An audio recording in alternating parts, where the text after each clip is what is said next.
আসসালামু আলাইকুম সুপ্রিয় শিক্ষার্থী বন্ধুরা, আশা করছি সকলেই ভালো আছেন। তো এই পর্বে আমরা আমাদের অর্ডিনারি ডিফারেনশিয়াল ইকুয়েশন আগামী 2 দিন পরে পরীক্ষা। তো আমরা এই মুহূর্তে অর্ডিনারি ডিফারেনশিয়াল ইকুয়েশন কিভাবে পড়বো আর কতটুকু পড়ালেখা করলে আমরা কেমন পরীক্ষা দিতে পারবো এটা নিয়ে কথাবার্তা বলবো।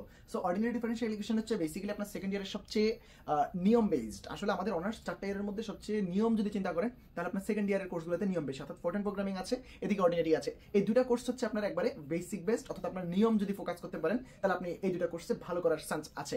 সো এখন পরীক্ষার 2 দিন আগে আপনাকে তো আমি আর বলবো না যে আপনি হুবহু নিয়ম শেখেন, তবে তারপরেও আমি ওইটাই বলবো যে আপনি যদি পারেন তাহলে নিয়মটাই আয়ত্ত করেন, কারণ ম্যাথ হুবহু আসলে এটা আপনার লাগ ভালো, এটা জাতীয় বিশ্ববিদ্যালয় আপনার জন্য হয়তো একটা দয়া করলো, বাট মানে দিন শেষে আমরা যদি কমপ্লিটলি কথা বলতে চাই তাহলে আমরা অর্ডিনারি ডিফারেনশিয়াল ইকুয়েশনের নিয়মের বাইরে কথা বলতে পারবো না। সো এখানে আপনি যদি তিতাস পাবলিকেশনস বই ফলো করেন তাহলে আপনাকে আমি বলবো চ্যাপ্টার 6 থেকে 16 পর্যন্ত এইখানকার চ্যাপ্টার 8 বাদ দিবেন এবং চ্যাপ্টার 15 বাদ দিবেন। তাহলে চ্যাপ্টার 8 আর 15 বাদে 6 থেকে 16 পর্যন্ত যদি আপনি পড়তে পারেন নিয়মগুলো, তাহলে হচ্ছে আপনি অর্ডিনারি ডিফারেনশিয়াল ইকুয়েশনে 100% 70 থেকে 80 মার্ক কমন পাবেন।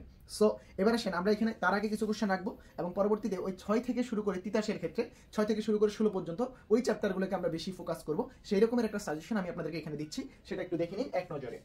সো প্রথমে আমার এখানে তিতাসের চ্যাপ্টার 1, এটা হচ্ছে তিতাসের চ্যাপ্টার 1 এবং সায়েন্স বিফ অবজারভেশনসের চ্যাপ্টার 2। তো তিতাসের ক্ষেত্রে নাম্বারগুলো এখানে বলা আছে, আপনি এখানে নিয়মে ফোকাস করবেন, এই ম্যাথগুলো এখানে একটু দেখবেন। সো এটাও সেম একই কথা, তবে 1 থেকে 6 পর্যন্ত তিতাসের 1 থেকে 6 পর্যন্ত চ্যাপ্টারে আপনি খুব বেশি ফোকাস না করলেও চলবে। আপনার পরীক্ষা 2 দিন পরে আপনি 6 থেকে শুরু করবেন, তারপরের দিকে প্রথমে এই কাজটা করবেন, পরবর্তীতে আপনি আগেরগুলো যদি দেখতে চান দেখতে পারেন, তাহলে আপনি পরবর্তীতে কি করবেন, এগুলো দেখে ফেলবেন। এখানে তিতাস বলা আছে, কোথায় তিতাসের কি সবই বলা আছে, এখানে বলা আছে সবই। আপনাদের কারো যদি এটার প্রয়োজন পড়ে এই পিডিএফটা, তাহলে আপনারা এই হোয়াটসঅ্যাপে যোগাযোগ করে আমার কাছ থেকে এই পিডিএফটা কালেক্ট করতে পারবেন। সো এটার সলিউশনও কিন্তু আছে, এই সাজেশনের সলিউশনও কিন্তু আছে, আমাদের ক্লাস আছে সলিউশনের, আপনি চাইলে আমাদের ক্লাসগুলো পারচেজ করতে পারেন। ক্লাসের ফি হচ্ছে মাত্র 100 টাকা, পরীক্ষার দিন পর্যন্ত আপনি ক্লাসগুলো দেখতে পাবেন।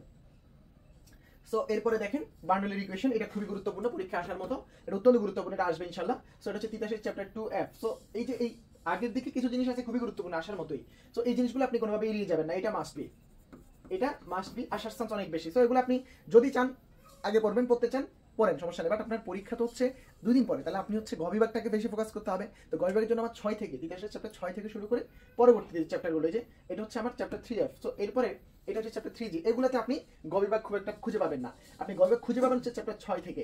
এখানে হচ্ছে তিতাসের চ্যাপ্টার 7 শুরু হয়ে গেছে, চ্যাপ্টার 6টা একেবারে শেষে গেলে পাবেন। এগুলো খুবই গুরুত্বপূর্ণ, এগুলো খ বিভাগ গ বিভাগ মিলে দুটাতে আসতে পারে, এগুলো ভাই বাদ দেওয়ার সুযোগ নেই। অবশ্যই এখান থেকে নিয়মটা আপনি ফোকাস করবেন, আপনাকে এখানে বারবার একটা কথাই বলতে চাচ্ছি, নিয়মে ফোকাস করবেন।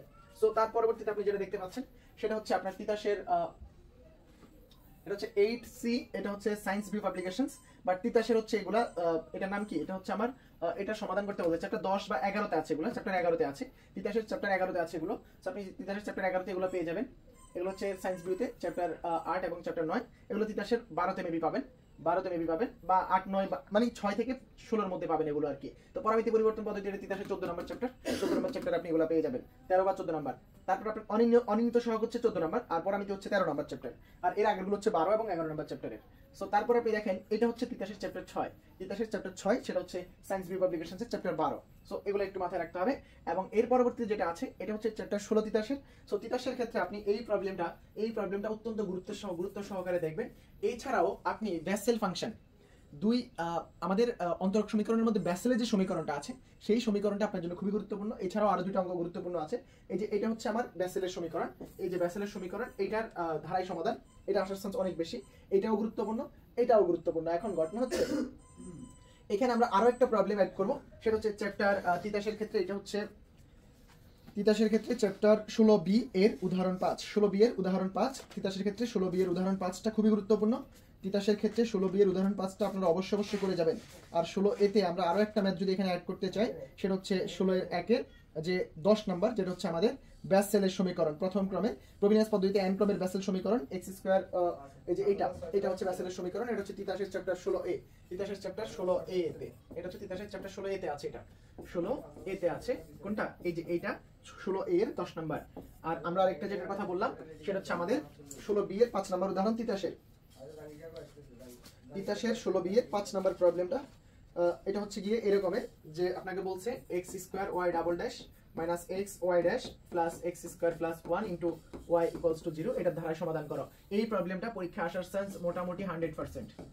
এটা আসার চান্স মোটামুটি 100% আপনি ধরে নেন যে এটা চলে আসছে, হচ্ছে 16B। তো এই প্রবলেমটা কিন্তু সলভ আমরা ইউটিউবে পাবলিশ করে দেব, এবং 16A এরও একটা ম্যাথ আমরা কিন্তু নিয়ম ফোকাস করে একটা ম্যাথ পাবলিশ করে দিয়েছি, আপনারা ওটা দেখতে পারেন। সো এই হচ্ছে আমাদের সায়েন্স ভিউ পাবলিকেশন বলেন এবং তিতাস পাবলিকেশন বলেন, যেই পাবলিকেশন থেকে আপনি পড়েন, আপনি তিতাসের ক্ষেত্রে চ্যাপ্টার 6 থেকে 16 পর্যন্ত 8 নম্বর চ্যাপ্টার এবং 15 নম্বর চ্যাপ্টার বাদ দিবেন, আর বাকি চ্যাপ্টারগুলো নিয়মে ফোকাস করে যদি আপনি যান, তাহলে আপনার এই কটা চ্যাপ্টারের যে কটা নিয়ম আছে এগুলো যদি আপনি পড়তে পারেন, এগুলো আপনি আয়ত্ত করতে পারেন, আপনি পরীক্ষায় 100% মার্ক কমন পাবেন ইনশাআল্লাহ, পরীক্ষায় প্লাস পাওয়ার জন্য যতটুকু প্রয়োজন। সো সেক্ষেত্রে এখানে যে ম্যাথগুলো দেওয়া আছে, এই প্রবলেমগুলোকে যদি আপনি একটু আয়ত্ত করতে পারেন, আশা করা যায় আপনি এখান থেকেই 100% কমন পেয়ে যাবেন, যেটা আমাদের ক্যালকুলাসে আপনারা দেখেছেন অনেকেই, যে ক্যালকুলাসটা কেমন কমন এসেছে আপনারা জানেন। সো এখানেও আপনি সেম জিনিসটা ফলো করতে পারেন, আশা করছি আপনি হতাশ হবেন না। ধন্যবাদ, আপনাদের কোনো ক্লাসে আবার দেখা হয়ে যাবে। আসসালামু আলাইকুম।